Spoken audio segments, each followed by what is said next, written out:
Alright, so I am getting ready to test all these injectors. So I'm gonna have to remove all the fuel hard lines and get this vacuum hose out of the way here. One thing I did replace already is this is the old primer pump or lift pump. Basically these old ones, you unscrew it and then you can pump it up and down. I replaced it with a new Bosch one. On this one you just push it in and that's all you have to do. This one was leaking a little. It wasn't too bad, so I don't think I was gonna make a difference, but I changed it out anyway because it was leaking a little once you unscrew it. Once you screw it back down, it was not leaking, so if it's leaking all the time, then that could definitely make a difference. I replaced it just for good measure since it was leaking a little, but unfortunately that made no difference. So yeah, it actually seems like I'm getting more smoke when I took it out for a little drive after I'd done the valve adjustment than before. So I'm really curious to find out what's going on here. So what I'll do is disconnect this here. You can just unplug this, get this one out of the way here. There's another little connector that hooks up to the fuel hoses. So I'll get that out of the way, and then 17 mil, you just undo all of these and that injectors, and it should be pretty easy to take those hard lines off. Okay, so I got the hard lines removed.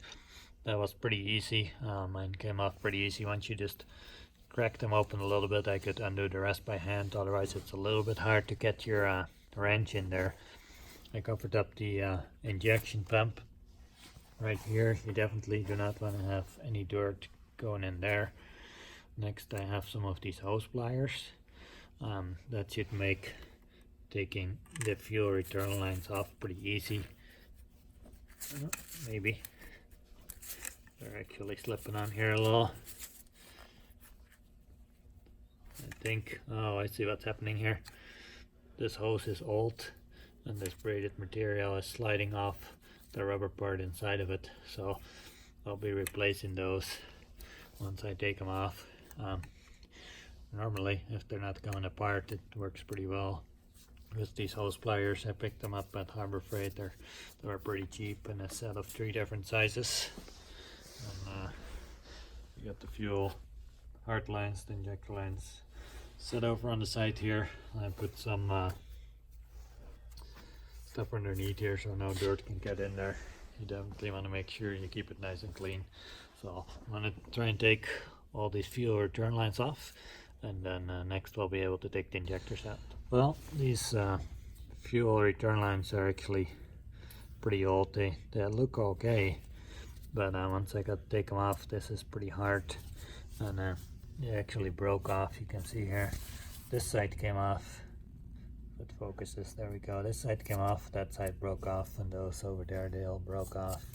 That one broke off. So I'm gonna get a 27 mil deep socket. I'm gonna put that over the injector here and try and take those out. Okay, so I ended up having to take those little end pieces of that fuel return hose off before I could actually get my my socket to fit over there. With those little pieces around there, I couldn't get it to fit, so they were a little bit hard to come off, but I got the socket on there right now. I'm trying to take this first injector out. We'll see if I can. That's a little too much play. I'm gonna try and use both hands to take it out here. Okay, so I got the number 1 injector out. You can see how this top here is just soaked in oil. So I don't think that's a good sign. You can see there is oil going in there right now after I removed this. I just pulled out the number 2 injector. You can see it is covered in oil as well.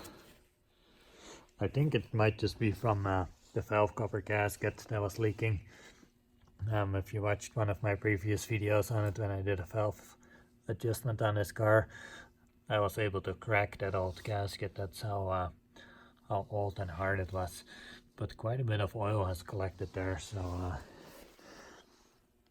does seem like the tip of it is clean, except in the middle where it is burnt. So there wasn't really any oil getting into the combustion chamber, looks like. Alright, so I got the first two injectors pulled out and cleaned up a little. And I was looking at it, let me see if it will focus here. And it's saying 115 bar. I don't know if you can read it or not, but that means, both of those say that, but that means these injectors were for a non-turbo diesel engine. They should be 135 bar for a turbo diesel. Now, if they have been rebuilt at some point, it could be that they shimped them differently to release at a higher pressure, in which case it might be okay, but that is kind of odd that they don't have the correct injectors in here. That could be one of my problems. I guess we'll see if all of the other ones are the same, and we're gonna test them here pretty soon, and then we'll know for sure what the deal is. All right, we got all 5 injectors pulled. It's interesting, the last 3 actually are correct for turbo diesel. They have 135 bar written on them. If it will focus, maybe you can see it, 135 bar. These 2 are for non-turbo 115 bar, so that's kind of weird that they're mixed together. They definitely don't come that way from the factory. I'm thinking maybe at some point somebody replaced 2 of them, because 2 of those number 1 and 2 might have gone bad, and they just pulled some from the junkyard or something and didn't really know that there were different pressures for them. Or what could have been the case is that they rebuilt just the nozzles, because these all come apart and you can just rebuild the nozzles and reuse the housing.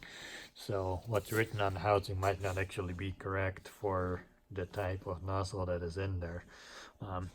But we're about to find out here, because I'm gonna hook them up to my pressure tester. I got this from Mercedes Source. He just sells the whole kit. So they got the fuel in here. You just screw the injector into here, and then you can pressure test them. And yeah, I'm really curious to see if they're all gonna be within spec or not. Alright, got the number 1 injector hooked up here.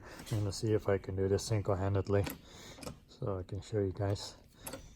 You can watch the pressure coming up there.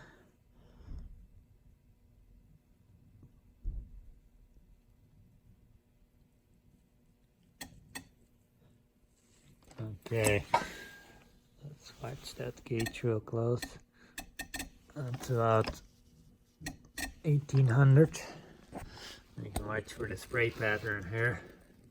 And, it should be a nice white kind of mist fog.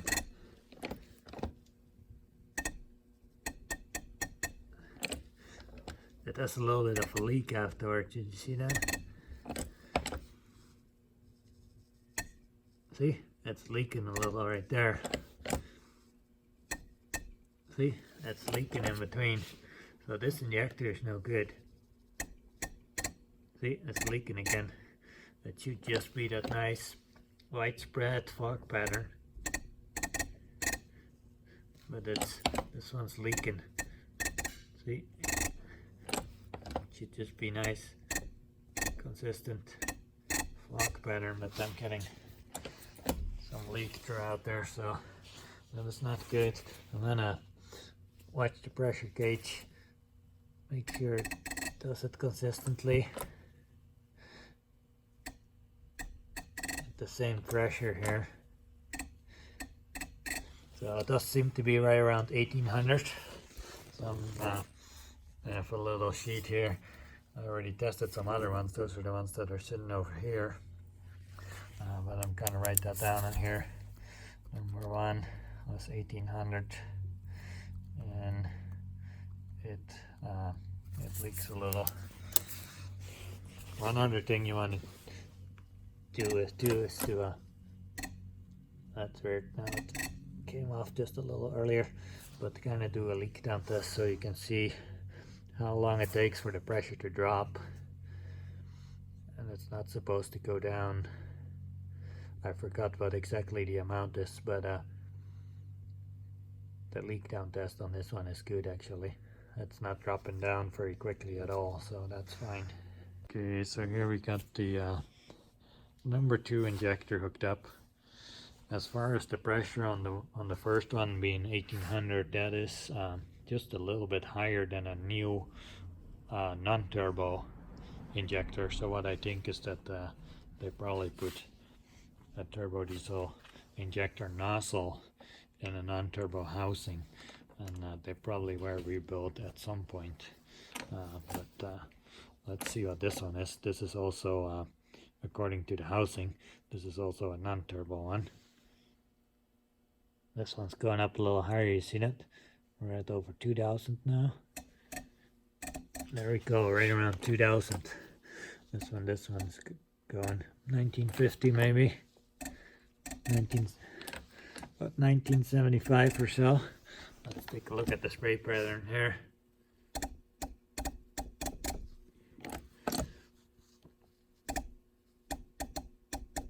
That seems better to me. It's not leaking like the other one was.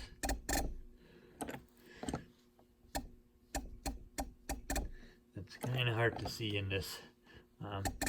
Nice part about the system is that you don't have to worry about the fuel fumes getting anywhere because it's all kind of self-contained, but it is a little bit hard to see through here.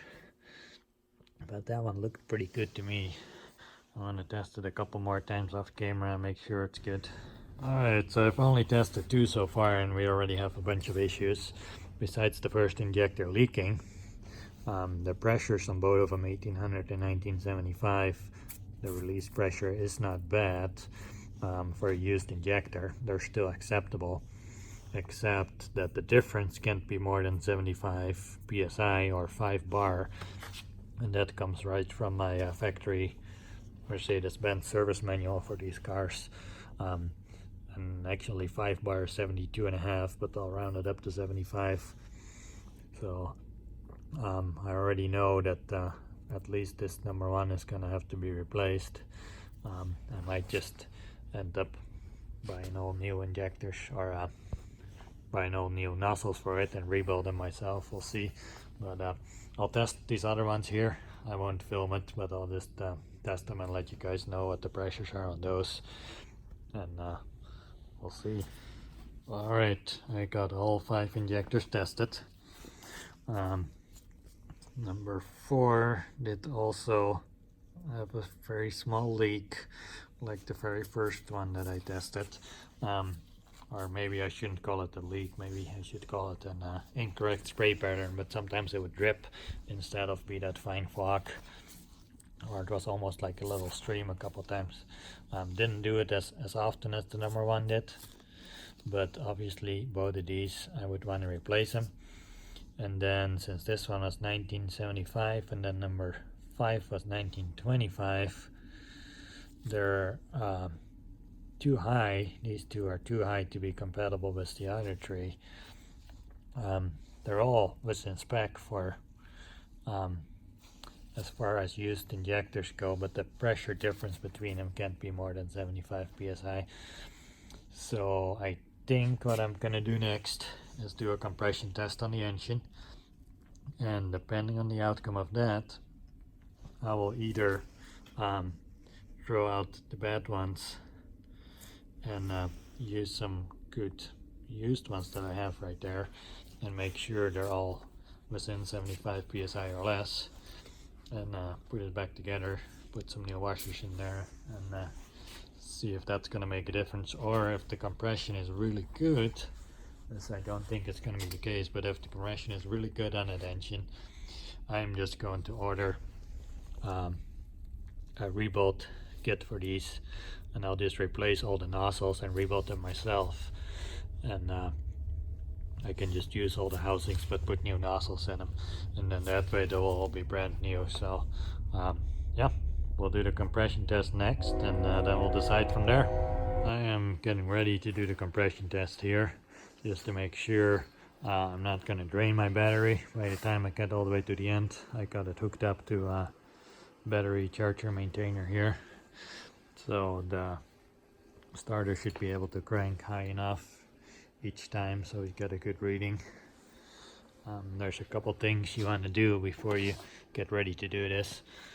This box down below here controls the glow plugs. That's to take the top off.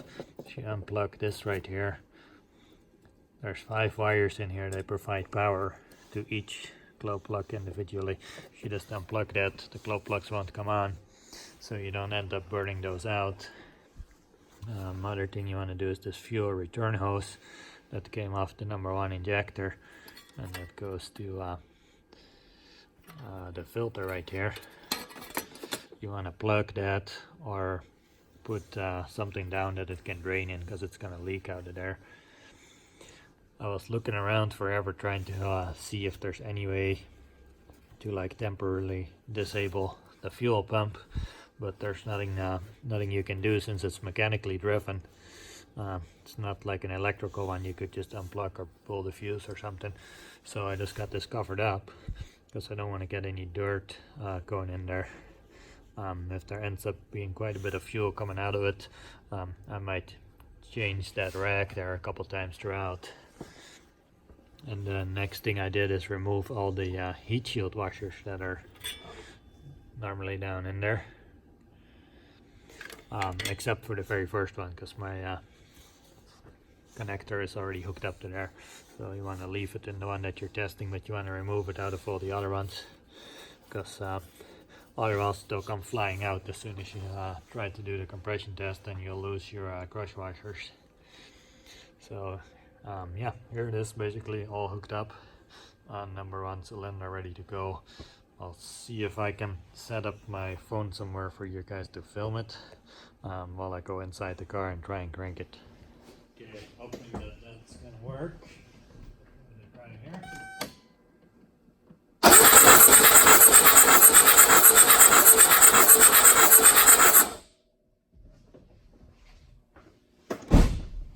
That's the #1 cylinder. Just a little over 200, 225 or so. So that's pretty low compression, unfortunately. I'm gonna go do the rest of them here and see. I'm ready to do the #2 cylinder here.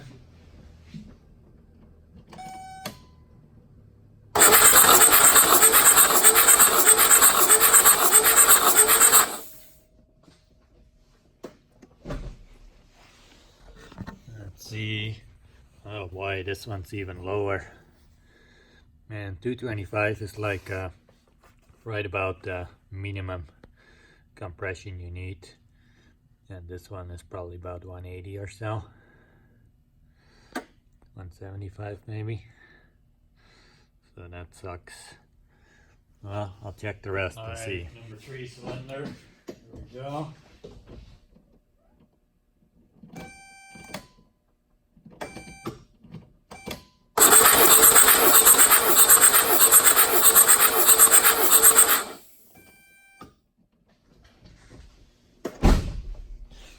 Let's see here. That one is right at 200 exactly. Okay. #4 cylinder.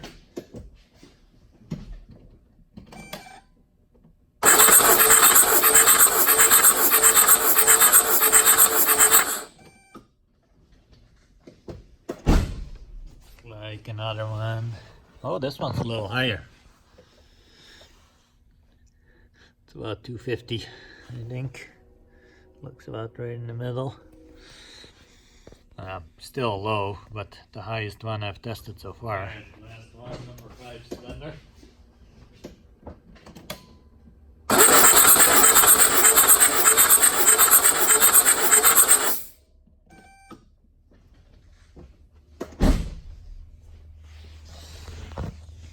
Oh, another really low one. Boy, that one's super low. It's like 170 or so. Maybe even 160, 65. Well, that is really disappointing. This last cylinder was the lowest, so it's anywhere from between 160 and 250. This anything below 225 is really too low. So there's probably nothing I can really do to make this engine run longer. But I'm gonna look into some options. I'm not quite gonna give up on it yet, but I was kind of really hopeful after I found out some of the injectors were bad. I figured I'd swap those out and it would run a lot better. And I might still swap them out just to see what would happen. But yeah, if we can't get the compression to come up, there's probably not much I can do to make this car run better. So yeah, very disappointing, but I'm gonna try a few more things. I'm gonna ask some advice as well and see if there's anything I can do. But I'm thinking what has happened is that it ran out of oil and that's why it died. That was 2 owners ago, so I have no way to even get a hold of that person or anything and find out for sure what happened to this car. But my suspicion is that it probably ran out of oil or ran too low on oil and that died eventually. And if that's the case, it's actually pretty amazing that I still got it running again, even though I wasn't running all that well. This engine is still running with compression as low as 160. That's actually pretty amazing. But yeah, we'll see what I can do. If there's anything I can still do to save this car, I'll probably put my old injectors in it and make sure they're all within spec, and then we'll fire it, we'll prime the fuel and everything, fire it up one more time and just see if it runs any better or not. Just I'm kind of curious to see still if all the excessive smoke was due to the fuel injectors, or maybe it's just due to the really low compression. So yeah, we'll see. Alright, I got everything put back together. I did change out the injectors. I actually had to swap out good used ones, all of them but one, so that way they were all within the same range. So they're all 1800 psi to 1850, I think, and the permissible difference is up to 75. So they're all really close together now, like they should be, and that's a perfectly normal range for used injectors. If they were brand new, they would be a little bit higher, but yeah, so they're all in. I just primed the fuel system, put new fuel return lines on there, and I think I got the air blade out to where it's gonna start. It just started up, almost started here earlier, so I'm gonna give it another try, and we'll find out if this car is gonna run better with those injectors being within spec and no longer having those 2 injectors that were leaking a little bit. See if that makes any difference. Yeah, we'll see. I know the compression is super low, so my expectations aren't very high for this car, but we'll see. Alright, here we go.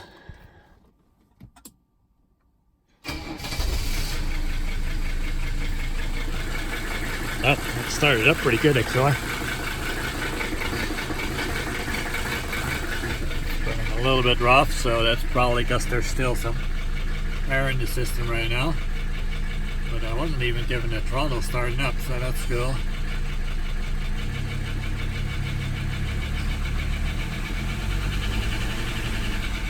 Give it a little bit of throttle here. Make sure we get rid of all the air that's in the system. If there's still any in there, I don't know.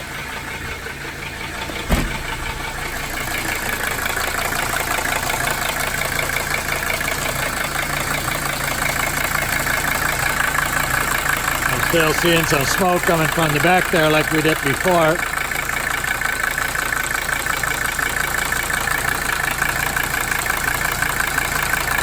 Still have the same amount of blow by, I think. That hasn't changed. See, we're still getting a lot of smoke coming out the back here or not. It's just getting dark out, so it's kind of hard to see.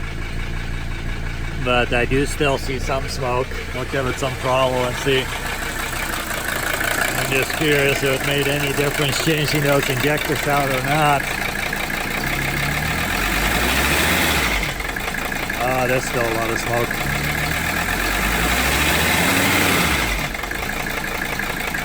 It's probably due to the low compression then, unfortunately.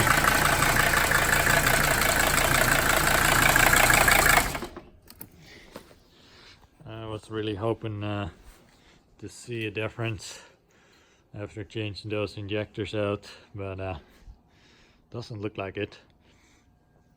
Maybe after I run it for a little bit it might improve just slightly, but I think with the compression being so low, yeah, the engine is probably gonna need to be rebuilt. I think that's the only way to really get this car to run well again. I'm just surprised actually it's still running kind of okay with the compression being that low. I did after I showed you guys the number 5 cylinder in the back, I noticed the hose coupler was a little bit loose, so I actually rechecked the compression in that one, since that one was also the lowest. It was at 160 the first time, so I checked it 2 more times, and both times it was at 180. So that kind of brings the overall average a little bit closer together, but still 180 to 250 being the highest one. That is definitely way too low. Anything below 225 is really too low. Ideally you want to be over 300 at least, but that sounds like from the what I've read you can still be okay at, as long as they're all at or above 225. But I think I had one at 225 maybe, or one at 250, and the rest are all below. So yeah, that's it. I put so much work into this, but I don't know, maybe somebody has a parts car or something that I can get an engine out of, or maybe I'll rebuild it eventually.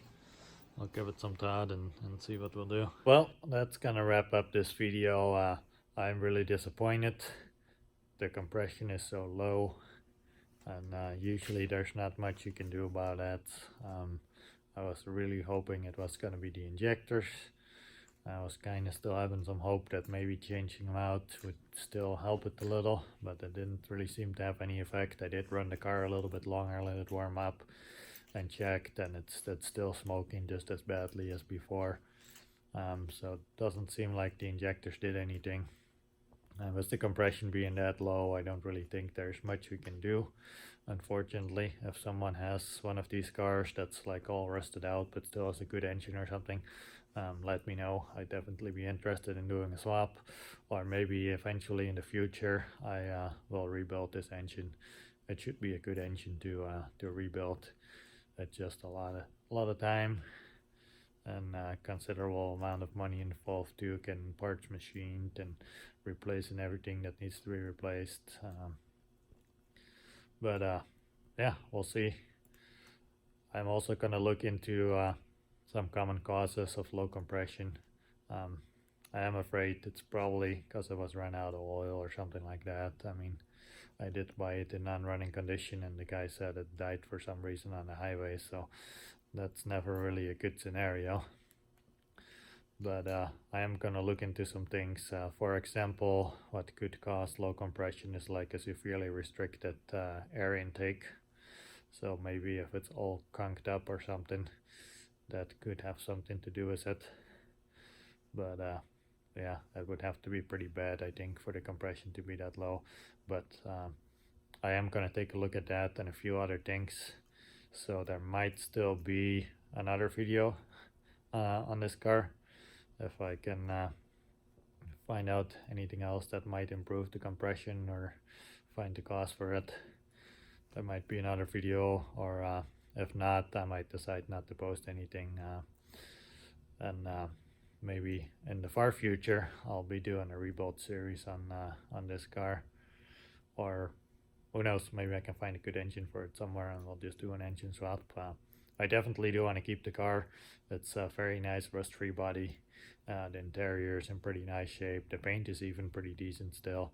So Plus, I already got the title transferred and I got license plates for it and everything. So the car isn't going to go anywhere. It's definitely not going to end up in a junkyard or anything like that. It's probably what most people would do, but that will definitely not happen.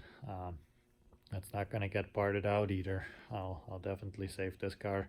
But with the compression being that low, it's going to take probably an engine rebuild or engine swap. So it might be a while before this one is going to be back on the road, unfortunately. But we'll see. Who knows? Maybe there's some miracle coming up in another video. But I'm not holding out any hope. But hopefully you guys enjoyed this. All these things I did in these videos are really good things to do when you buy a used older diesel Mercedes, just to kind of get an idea of the general health of your car, and especially if you're having any issues with it running rough or something like that. Usually like a diesel purge makes a big difference. Obviously now I know why it didn't make a difference in this case, but yeah, hopefully it was an interesting, helpful video series for you guys at least. And if anyone has any ideas on things that I should check before thinking about rebuilding or swapping the engine, just leave me a comment, let me know, and I'll check those out. And who knows, maybe there'll be another video where I try out those remedies if there is any. But yeah, as always, thanks for watching, and God bless.